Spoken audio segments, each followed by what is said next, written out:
Hello student, welcome back to my channel Samrat academy. Student, मेरा नाम है आकाश। मेरे प्यारे बच्चे, जितने बच्चे 2024 का पेपर देने वाले हैं उनके लिए बहुत ही ज्यादा इंपॉर्टेंट है। अगर आप क्लास 10th में हो तो ये वीडियो सबसे ज्यादा महत्वपूर्ण आप लोगों के लिए है, क्योंकि एक मैं वायरल पेपर आप लोगों को बताने वाला हूँ। 100% देखो, 100% मेरी गारंटी, ये पेपर आप लोगों का बोर्ड एग्जाम में फंसेगा। नहीं फंसेगा तो आप कमेंट करके हमें बात कर सकते हो। 801 कोड डीई है, ठीक है। अभी से देखो, अब इसमें 7 पेपर आप लोगों को बताने वाला हूँ, हिंदी का टोटल 7 पेपर। और आज से आप लोगों का वीडियो डेली आना प्रारंभ हो गया। डेली आप लोगों को वीडियो आएगा, 7 पेपर बताऊंगा, 7 में से जरूर आप लोगों के एग्जाम में आने वाला है। और साथ ही साथ इस पेपर का मैं सोल्यूशन भी लिख के लेके आया हूँ। देखो, यहाँ टाइप करवा के मैं खुद टाइप किया हूँ और सारा सोल्यूशन आप लोगों को बताने वाला हूँ। ये नहीं कि बस पेपर ही बताऊंगा, पूरा सोल्यूशन बताऊंगा, पूरा फुली। तो वीडियो को लाइक कर दो, चैनल पे नए हो तो चैनल को जरूर सब्सक्राइब करना। इस बार पूरा टारगेट मेरा 95% का, और उसको मैं अचीव करा के रहूंगा, मेरी गारंटी है। बस आप लोग पढ़ने के लिए तत्पर रहो। तो मेरे प्यारे बच्चों, कोड आप लोग जरूर लिख लो, अभी से नहीं फंसेगा तो आप बात कर लेना। 801 डीई कोड है, 2024 का ये वायरल पेपर है, ठीक है।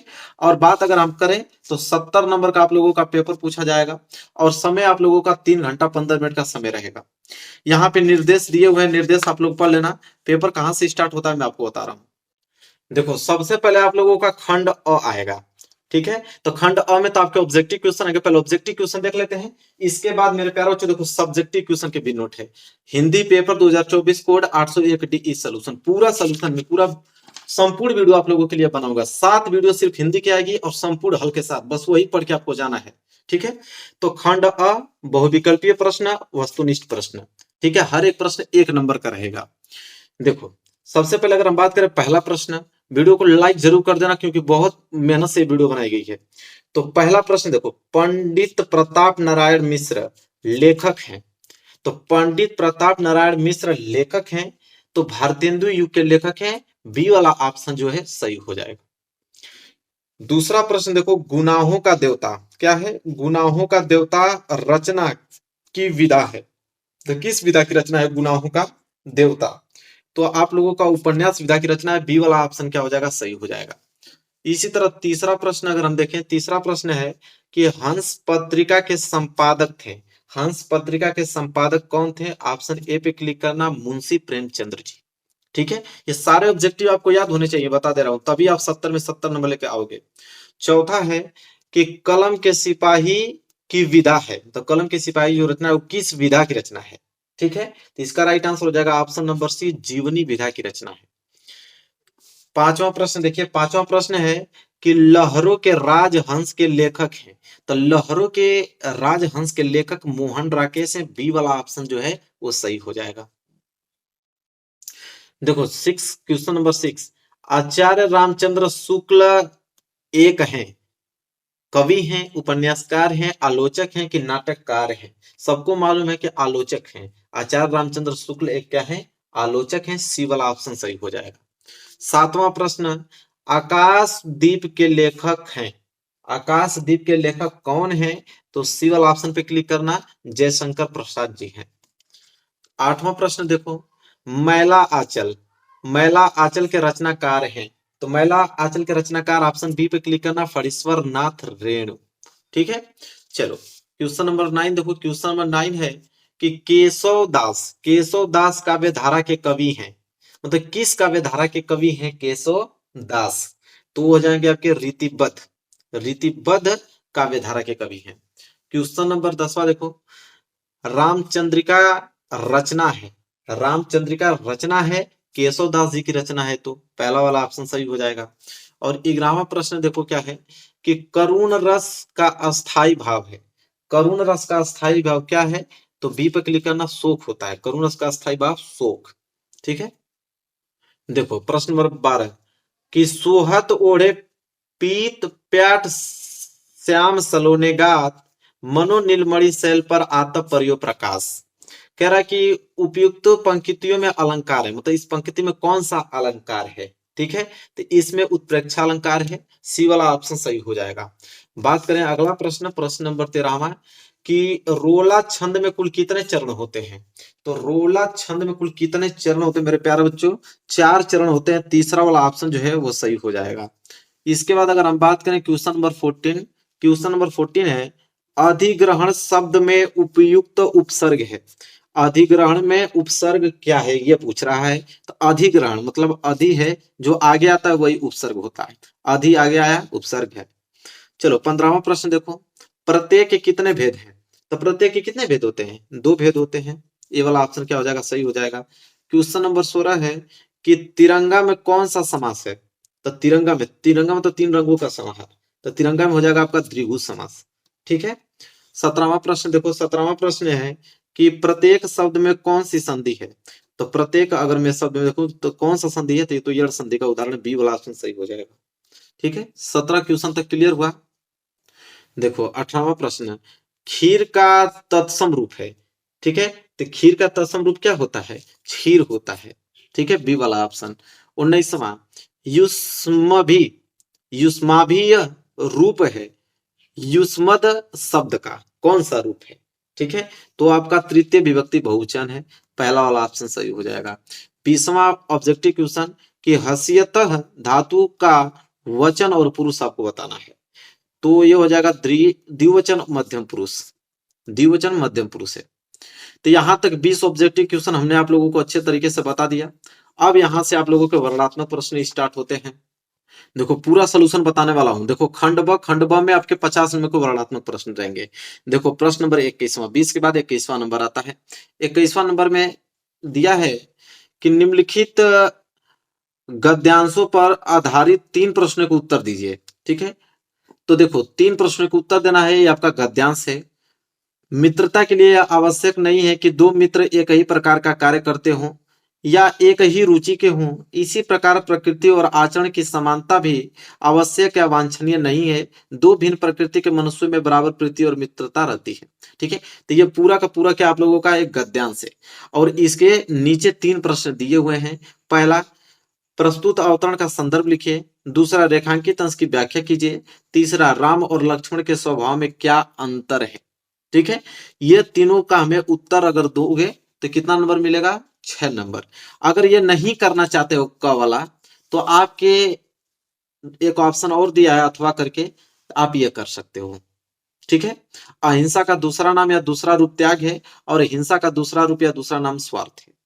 ठीक है, यहाँ ये दोनों कर सकते हो, तो दोनों में से कोई एक ही करना है। सोल्यूशन में दोनों को बता रहा हूं। ठीक है, देखो सबसे पहले हम लोग पहला देख रहे हैं, ये वाला, इसका इसका सोल्यूशन देखेंगे प्रश्न नंबर 21 का।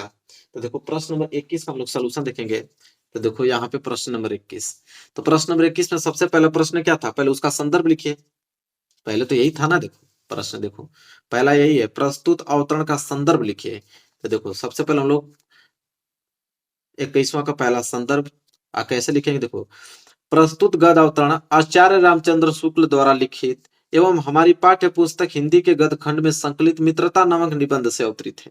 जो जो मेन पॉइंट है उसको आप लोगों को ब्लैक पेन से लिखना है। हालांकि मैं अंडरलाइन कर दिया हूं, आप भी अंडरलाइन कर सकते हो। ब्लैक पेन से लिखो या अंडरलाइन करो, वो हाईलाइटेड के अंतर्गत आता है। तो आचार्य रामचंद्र शुक्ल जी लिखे हैं, हिंदी के गद्य खंड में संकलित मित्रता नामक पाठ से लिया गया है। ठीक है, यही संदर्भ आप लोगों का है। इसके बाद है दूसरा कि रेखांकित अंश की व्याख्या कीजिए। जहां तक अंडरलाइन किया गया है, एक बार मैं पूरा दिखा देता हूं, यहां से लेकर यहां तक जहां तक अंडरलाइन किया गया है इसका व्याख्या हमें बताना है। तो देखो उत्तर कैसे लिखोगे? रेखांकित अंश की व्याख्या नोट करो।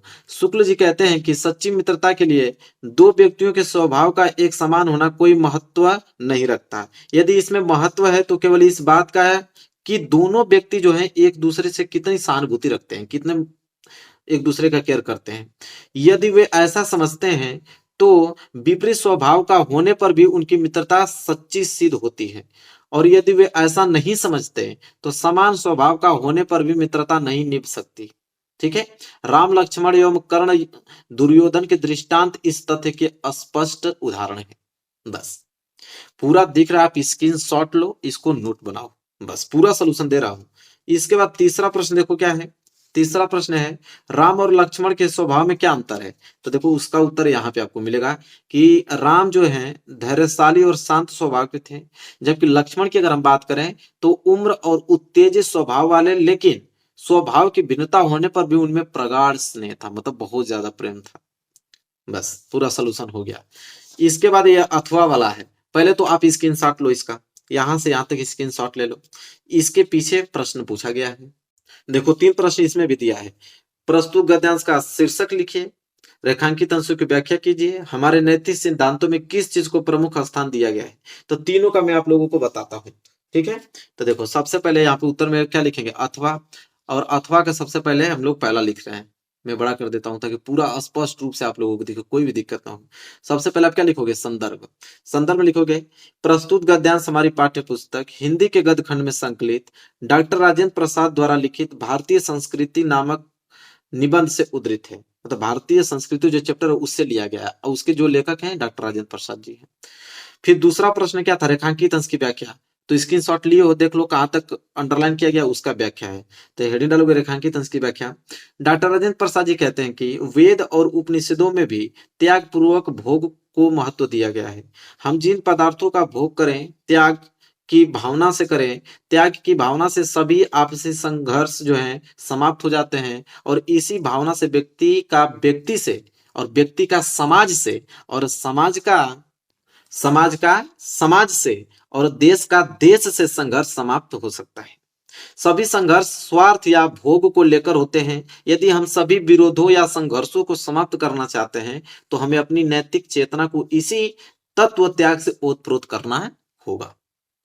इसी प्रकार तीसरा प्रश्न हमसे क्या पूछा था, तीसरा प्रश्न एक बार हम दिखा भी देते हैं कि हमारे नैतिक सिद्धांतों में किस चीज को प्रमुख स्थान दिया गया है। तो आप इसका आंसर लिखोगे कि हमारे नैतिक सिद्धांतों में अहिंसा और प्रमुख स्थान दिया गया, मतलब अहिंसा को प्रमुख स्थान दिया गया है, और उसका दूसरा रूप जो है वो है त्याग। बस दोनों का सलूशन में बता दिया। अब यहां से प्रश्न नंबर 22। तो 22 में है कि दिए गए पद्यांशों पर आधारित 3 प्रश्नों के उत्तर दीजिए। अभी हम लोग गद्यांश देख रहे थे, अब हम लोग पद्यांश देखेंगे। ये भी 6 नंबर का है, इसमें भी 2 आता है, दोनों में से कोई एक करो, या तो आप क वाला करो या पीछे आपका दिया है ख वाला। तो पहले क वाला देख लो। अतुलनीय जिसके प्रताप का साक्षी है प्रत्यक्ष दिवाकर, घूम घूम कर देख चुका जिनकी निर्मल कीर्ति निराशा। ठीक है, निशाकर, देख चुके जिनका वैभव ए नभ के अनंत तरागढ़, अगणित बार सुन चुका है नभ जिनका विजय घोष रण गर्जन। ठीक है, तो इसका हमें इसके प्रश्न दिए हुए हैं, पहले उसको देख लेते हैं कौन सा प्रश्न पूछा है हमसे। पहले इसको पद्यांश को आप स्क्रीनशॉट ले लो। देखो उसके 3 प्रश्न पूछे हैं। पहला, उपयुक्त पद्यांश का संदर्भ लिखो। दूसरा, रेखांकित अंश की व्याख्या करो। तीसरा, उपयुक्त पंक्तियों में कौन सा रस है ये बताओ। तो तीनों का हम लोग उत्तर देखने वाले हैं। ठीक है, तीनों का, बिल्कुल घबराना नहीं है आप लोगों को। प्रश्न नंबर 22 है ना, देखो उत्तर यहाँ पे 22 का पहला संदर्भ नोट करो। प्रस्तुत पद्यांश हमारी पाठ्य पुस्तक हिंदी के काव्य खंड में संकलित राम नरेश त्रिपाठी द्वारा रचित स्वदेश प्रेम शीर्षक कविता से अवतरित है, और यह कविता त्रिपाठी जी के काव्य संग्रह स्वप्न से क्या है, ले ली गई है, स्वप्न से ली गई है। यह था संदर्भ। देखो, और प्रसंग भी लिखना होता है। पद्यांश में प्रसंग भी, गद्यांश में तो प्रसंग नहीं लिखा जाता, लेकिन पद्यांश में प्रसंग लिखा जाता है। प्रसंग का क्या मतलब होता है कि एक छोटी सी भाषा में आप बता दीजिए कि जो आपका पद्यांश है उसमें किन चीजों की बात हुई है। तो देखो प्रसंग में है कि कवि ने इन पंक्तियों में भारत के गौरवपूर्ण अतीत की झांकी प्रस्तुत की है। बस यह आपका प्रसंग। इसके बाद व्याख्या। तो उधर आपने स्क्रीनशॉट ले लिया है, ठीक है, उसका व्याख्या आप देखो। तो व्याख्या है कि हमारे पूर्वजों की विजय घोषों और युद्ध गर्जनों को भी आकाश अनगिनत बार सुन चुका है। तात्पर्य यह है कि हमारे पूर्वजों के पवित्र चरित्र, प्रताप, ऐश, वैभव, युद्ध कौशल आदि सभी कुछ अद्भुत और अभूतपूर्व था। बस यह था रेखांकित अंश की व्याख्या। तीसरा था उपयुक्त पंक्ति में कौन सा रस है, तो इसमें वीर रस है। बस खत्म। इसके बाद अथवा, अगर वो वाला नहीं कर पाओगे तो अथवा करके एक ऑप्शन दिया है ख वाला, यह कर लो। यह क्या है कि उधो मोहि ब्रज विसरत नाही, वृंदावन गोकुल बन उपवन सघन कुंज की छाही, प्रात समय माता जसुमती अरु नद देखी सुख पावत, माखन रोटी द्रेहो सजायो अति हित साथ खवावत, गोपी ग्वाल बाल संग खेलत सब दिन हसत सीरात, सूर दास धनी धनी व्रजवासी जिनसो हित जदुतात। ठीक है, इसके नीचे भी 3 प्रश्न है, इसमें भी 6 नंबर ही आपको मिलेगा। पहला है कि पद्यांश का संदर्भ लिखो, रेखांकित अंश की व्याख्या बताइए, उपयुक्त पंक्ति में किस समय का वर्णन करना है ये बताइए। तो इसका भी मैं आप लोगों को सोल्यूशन बताने वाला हूँ, एक भी प्रश्न में छोड़ने वाला आप लोगों को बिल्कुल नहीं। ठीक है, देखो तो इसका हम लोग आंसर यहाँ लिखेंगे, अथवा, अथवा का पहला संदर्भ लिखेंगे कि यह पद श्री सूरदास द्वारा रचित सूर सागर नामक ग्रंथ से हमारी पाठ्य पुस्तक हिंदी के काव्य खंड में संकलित पद शीर्षक से उद्धृत है। प्रसंग 20 का लिखेंगे हम कि प्रस्तुत पद में उद्धव ने मथुरा पहुंचकर श्री कृष्ण को वहां की सारी स्थिति बताई, जिसे सुनकर श्री कृष्ण भाव विभोर हो गए और इस पर वे उद्धव से अपनी मनोदशा व्यक्त करते। ठीक है, यह प्रसंग है। व्याख्या जो यहां तक रेखांकित अंश दिया है इसका हमें व्याख्या देखना है, तो इसका व्याख्या हम देखेंगे कि व्याख्या हेडिंग डालोगे, लिखोगे कि श्री कृष्ण ने उद्धव से व्रजवासियों की दीन दशा सुनी और उन्हीं के ध्यान में एक हो गए। वे उद्धव से कहते हैं कि मैं व्रज को भूल नहीं पाता हूं, वृंदावन और गोकुल के वन उपवन सभी मुझे याद आते रहते हैं। वहां के घने कुंजों की छाया को भी मैं भूल नहीं पाता और नंद बाबा और यशोदा मैया को देखकर मुझे जो सुख मिलता था वो मुझे रह रह कर स्मरण हो आता है। बस यही रेखांकित अंश की व्याख्या है। तीसरा प्रश्न क्या है कि उपयुक्त पंक्तियों में किस समय का वर्णन किया है, तो देखो इसका उत्तर लिखेंगे तीसरा का कि श्री कृष्ण के जीवन के आरंभ का जो समय वृंदावन और गोकुल में बीता, मतलब कि जो बचपन में जो श्री कृष्ण वहां पे अपना समय गुजारे थे उसकी बात किया गया है, उसी का वर्णन उपयुक्त पंक्ति में किया गया है और उसी समय का ध्यान करते हुए श्री कृष्ण उद्धव से अपनी मनोदशा व्यक्त कर रहे हैं। बस ये भी हो गया। अब हम लोग देखेंगे प्रश्न नंबर 23। देखो प्रश्न नंबर 23वां क्या है, प्रश्न नंबर 23वां है कि दिए गए संस्कृत गद्यांश में से किसी एक का संदर्भ सहित हिंदी में अनुवाद कीजिए। अब तक तो हम लोग हिंदी के गद्यांश पद्यांश देखे जो कि 6 नंबर का था। अब यहाँ पे 23वां स्टार्ट हो गया गद्यांश, वो भी संस्कृत का। ये 5 नंबर का आएगा। 5 नंबर का संस्कृत का गद्यांश, 5 नंबर का संस्कृत का पद्यांश। हालांकि पहले ये गद्यांश दिया है, तो इसमें भी 2 ऑप्शन दिए हैं कि दोनों में से कोई एक करना है, क वाला या ख वाला। ठीक है, तो देखो क वाला आप लोग स्क्रीनशॉट ले लो। ठीक है, क्योंकि संस्कृत पढ़ूंगा ज्यादा वक्त नुकसान होगा। दिख रहा है, आप लोग स्क्रीनशॉट ले लो, इतना अच्छा सा लिख के लेकर आया गया। अथवा करके एक और दिया है ये वाला। दोनों में से कोई एक ही आपको करना है, दोनों नहीं करना है, दोनों में से कोई एक ही। हालांकि मैं दोनों का सोल्यूशन आपको बताता हूं। सबसे पहले मैं क वाला का बताऊंगा। ठीक है, सबसे पहले हम लोग क वाला देखेंगे। तो प्रश्न क्या है आपका 23वां, तो 23वां का उत्तर, तो देखो 23वां का उत्तर क वाला। पहले पहले हम लोग इसका संदर्भ लिखेंगे कि प्रस्तुत गद्यांश हमारी पाठ्य पुस्तक हिंदी के संस्कृत खंड के वाराणसी पाठ से उद्धृत, मतलब वाराणसी चैप्टर से लिया गया है। ठीक है, प्रसंग लिखेंगे इसका। ठीक है, इसमें प्रसंग आता है। प्रसंग लिखेंगे इस गद्यांश में वाराणसी की ऐतिहासिकता तथा अब स्थिति के विषय में बताया गया है। इसके बाद अनुवाद करेंगे। तो देखो अनुवाद किसका, इतना का जो पूरा लिखा है इसके स्क्रीनशॉट ले लो, पढ़ लो, इसी का अनुवाद पूछता है और 5 नंबर मिलेगा आपको। तो अनुवाद में देखो यहाँ पे मैंने अनुवाद लिख के लेके आया हूँ। अनुवाद हेडिंग डालोगे, लिखोगे यह नगरी विविध धर्मों के मिलन का स्थान रही है। महात्मा बुद्ध, तीर्थकर, पार्श्वनाथ, शंकराचार्य, कबीर, गोस्वामी तुलसीदास और दूसरे बहुत से महात्माओं ने यहाँ आकर अपने विचारों को फैलाया, अर्थात अपने विचारों का प्रसार किया। केवल दर्शन, साहित्य और धर्म में ही नहीं अपितु कला के क्षेत्र में भी यह नगरी जो है विविध कलाओं और शिल्पों के लिए संसार में प्रसिद्ध है और यहीं की रेशमी साड़ियां देश विदेश में सभी जगह पसंद की जाती हैं। बस खत्म।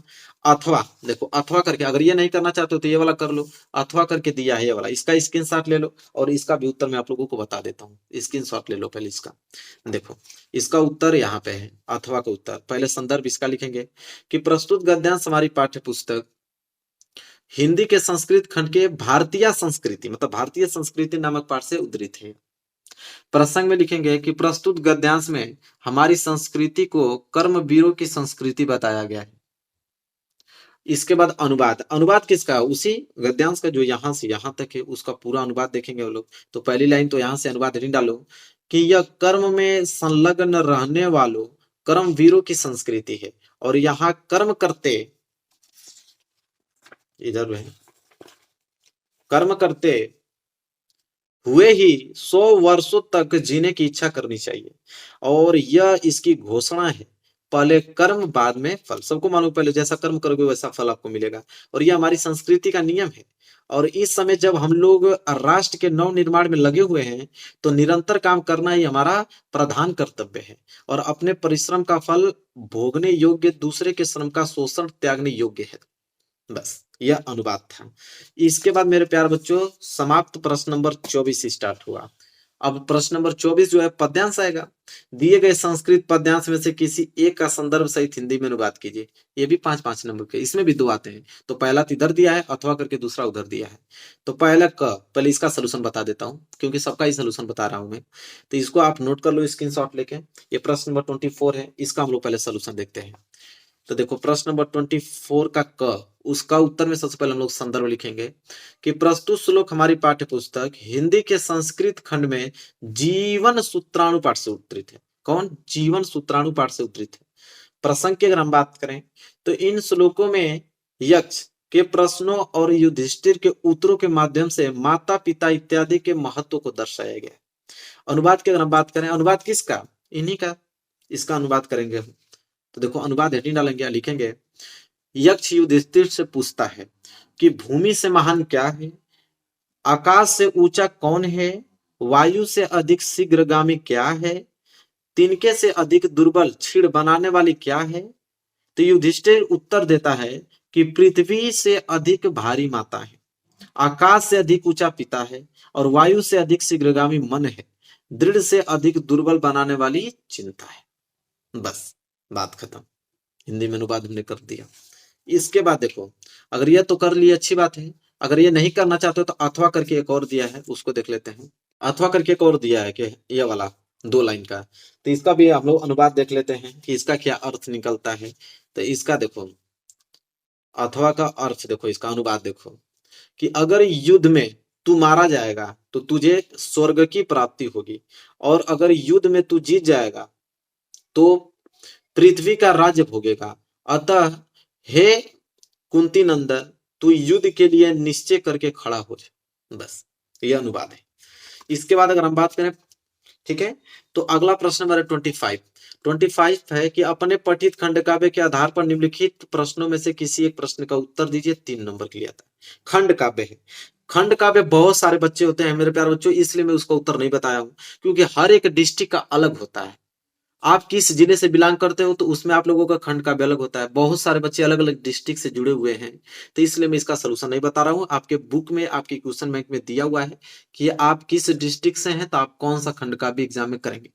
वैसे खंड काव्य तो बहुत हैं, जैसे मुक्ति दूत, ज्योति जवाहर, मेवाड़ मुकुट, अग्र पूजा, जय सुभाष खंड काव्य, मातृभूमि के लिए खंड काव्य। अगर आपको नहीं मालूम चलता है तो आप कमेंट करो, मैं आपको बताऊंगा कि आप अगर इस डिस्ट्रिक्ट से हो तो कौन सा खंड काव्य कर लिखना पड़ेगा आपको। मातृभूमि हुआ, कर्ण हुआ, कर्मवीर हुआ, तुमुल हुआ। ठीक है, चलो अपना देख लेना। नहीं आता है तो डिस्ट्रिक्ट का नाम कमेंट में डाल देना, मैं बता दूंगा कि कौन सा खंड काव्य आपको याद करना है। इसके बाद आता है 26 प्रश्न कि दिए गए लेखकों में से किसी एक का जीवन परिचय देते हुए उनकी एक प्रमुख रचना को उल्लेख कीजिए। 5 नंबर। अब बताइए, इसका भी मुझे सोल्यूशन बताना पड़ेगा। अब जीवन परिचय का भी बताऊंगा मैं, इसलिए नहीं बताऊं क्योंकि जीवन परिचय तो सबको याद है यार। आचार्य रामचंद्र शुक्ल, डॉक्टर राजेंद्र प्रसाद, जयशंकर प्रसाद, इन्हीं तीनों में से किसी एक का करना है। तो अब इसको क्या बताना है, ये तो खुद आप लोगों को याद होगा, हर जगह मिल जाएगा। इसी तरह ख वाला, दिए गए कवियों में से किसी एक का जीवन परिचय देते हुए उनके प्रमुख रचना को लेके जो, तो ये तो कवि का जीवन परिचय था जो कि 5 नंबर मिला, और यह लेखक का जीवन परिचय और यह कवि का जीवन परिचय, इसमें भी 5 नंबर। किनका याद करके जाना है? गोस्वामी तुलसीदास, सुमित्रानंदन पंत, महाकवि सूरदास। ठीक है, तो ये तो आसानी से आपको सोल्यूशन मिल जाएंगे ना, इसमें क्या बताना है, ये तो आसानी से आपको मिल जाएंगे। चलो आगे बढ़ते हैं। प्रश्न नंबर 27। प्रश्न नंबर 27 है कि अपने पाठ्य पुस्तक में से कंठस्थ कोई एक श्लोक लिखिए जो इस प्रश्न पत्र में न आया हो। ठीक है, तो जो इस प्रश्न पत्र में न आया हो उसमें आप लोगों को कोई श्लोक लिखना है। चलिए मैं 2 श्लोक बता देता हूं आपको। एक, बंधम मरणम वापी जयो वापी पराजया, अभयत्र समो वीर वीर भाव ही वीरता। एक तो यह हुआ, उसको आप नोट कर लो।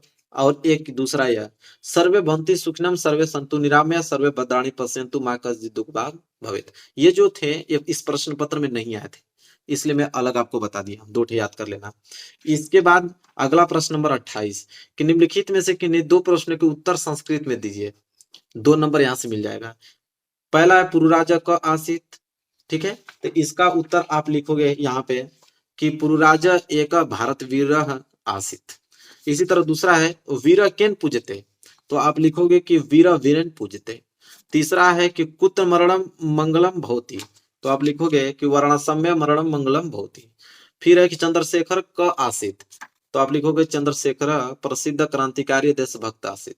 बस चारों को बता दिया, हालांकि 2 ही करना था लेकिन मैंने चारों आपको बताया। इसके बाद आपका आता है निबंध 29 नंबर का। क्या है कि निम्नलिखित में से किसी एक पर विषय पर निबंध लिखो। और निबंध में लिखना आप लोगों को ट्रिक बता चुका हूं, जाके लिख लो। अब इसका सोल्यूशन क्या बताना, ठीक है। 5 निबंध का मैं सोल्यूशन थोड़ी बता पाऊंगा। हाँ, अगर आप कमेंट करना तो 5 में निबंध का एक वीडियो बनाऊंगा, सिर्फ उसमें 5 निबंध आपको टाइप करके अच्छे से दे दूंगा, वो भी आम भाषा में और वो भी शॉर्टकट में, ठीक है। कमेंट करना अगर चाहिए आपको तो मैं बना दूंगा, हालांकि बनाऊंगा मैं जरूर। 7 नंबर के लिए है, तो इसमें से कोई एक पे निबंध लिखना है। सबको मालूम है कि भारत में आतंकवाद कारण और निवारण, जनसंख्या वृद्धि बढ़ रही है तो उसके लाभ और हानि क्या है, बेरोजगारी है तो उसकी समस्या क्या है, विज्ञान के चमत्कार क्या है, आज लोग चांद पे पहुंच गए हैं, मेरा प्रिय कवि कौन है आपके। तो इनमें से आपको किसी एक पर निबंध लिखना है, जो कि 7 नंबर आपको दिलाएगा, ठीक है। अब लास्ट प्रश्न है 30वां, और 30वां यह है कि अपने क्षेत्र में व्याप्त गंदगी के कारण उत्पन्न डेंगू व मलेरिया जैसे भयंकर बीमारियों की जानकारी किसी दैनिक पत्र के संपादक को देते हुए पत्र लिखें। चलो एक पत्र में बता देता हूँ, पहला पत्र बता देता हूँ, दूसरा अपने से आप लोग बनाकर लिख दीजिएगा।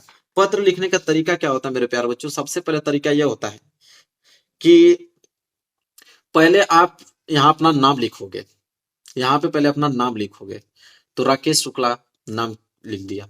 फिर यहाँ पे प्रधान मेरठ, स्वच्छ मेरठ जागृत विहार, अपने एड्रेस को पूरा आपको लिखना है कि आप प्रधान हैं, मेरठ के प्रधान हैं, ठीक है। और यहाँ पे दिनांक, इसके बाद जिसको आप लिख रहे हो उनका एड्रेस यहाँ पे होना चाहिए, उनका रिक्वेस्टिंग कि श्रीमान संपादक महोदय, दैनिक जागरण, मोहकपुर दिल्ली रोड मेरठ, मतलब जिनको आप लिख रहे हो उनका एड्रेस यहाँ होना चाहिए। फिर एक हेडिंग आपको बनानी पड़ेगी विषय, विषय में लिखना पड़ेगा कि क्षेत्र की गंदगी से उत्पन्न समस्याओं तथा स्वास्थ्य विभाग की उपेक्षा के संबंध में। विषय का मतलब ये होता है कि किसके बारे में आप निबंध लिख रहे हो, उसी को सब्जेक्ट बोलते हैं। तो आपने सब्जेक्ट में यह लिख दिया। इसके बाद पूरा का पूरा अपने से बनाकर आपको लिखना है, पूरा का पूरा अपने से बनाकर, हालांकि मैं लिख के लेकर आया हूं लेकिन अपने से भी बनाकर आप लिख दोगे तो पूरे नंबर मिलेंगे। बस आपको छापना है, महोदय हेडिंग डालना है, पूरा लिख देना है। मैं पढ़ के सुना देता हूँ। आपके लोकप्रिय समाचार पत्र के माध्यम में मेरठ प्रशासन तथा उसके वरिष्ठ अधिकारियों का ध्यान मेरठ के नगरीय क्षेत्र मलियाना, कासमपुर, तारापुरी, ब्रह्मपुरी में व्याप्त गंदगी और इसके दुष्प्रभाव की ओर आकृष्ट करना चाहता हूं। अब देखो, ये अपने बारे में लिखा है, उसका जहां गांव है वो अपना विचार उत्पन्न किया है, और आप अपना गांव में अपना विचार उत्पन्न कीजिएगा। कोई जरूरी नहीं है कि ये जो लिखा है ये याद करके जाओगे यही छापोगे, हालांकि ये भी छाप दोगे तो नंबर मिलेगा, लेकिन अब इसको दूसरे का एड्रेस थोड़ी आप याद करोगे, अपना ये एड्रेस याद करके उसको बना के लिख लेना। हालांकि मैं पढ़ने में क्या जाऊं, इतना समय लगेगा, आप स्क्रीनशॉट ले लो, ठीक है, आप ही पढ़ लेना, बस अपने से बना के लिख लेना। देखो मैं दिखा देता हूँ, ये मत सोचना कि मैंने आपको सोल्यूशन नहीं बताया, पूरा सोल्यूशन बता रहा हूँ। देखो धीरे धीरे मैं ऊपर ले जा रहा हूँ, इसका स्क्रीनशॉट लेते रहो, या धीरे धीरे इसको अपने कॉपी पे नोट कर लो। फिर नीचे आपको क्या करना है, यही चीज धन्यवाद उनको देना है, और भवदी में जो आप लिखे, आपका नाम क्या था, राकेश शुक्ला, और यहाँ दिनांक। बस पूरा का पूरा पेपर ये आप लोगों का हो गया मेरे प्यार बच्चों समाप्त। ये एक वायरल पेपर है, 100% गारंटी मेरी कि फंसेगा, लिखित बता रहा हूँ कि फंसने वाला है आपकी एग्जाम में। बस आपको इस पेपर का सोल्यूशन करके अच्छे से तैयारी करना है। सोल्यूशन में बता ही दिया हूँ, बस आपको नोट करना है, उसका पेपर सोल्यूशन एक कॉपी बना लेना और याद करना। वीडियो को लाइक कर दो, चैनल पे न तो चैनल को जरूर सब्सक्राइब कर लेना। मिलेंगे नेक्स्ट वीडियो में, तब तक के लिए धन्यवाद।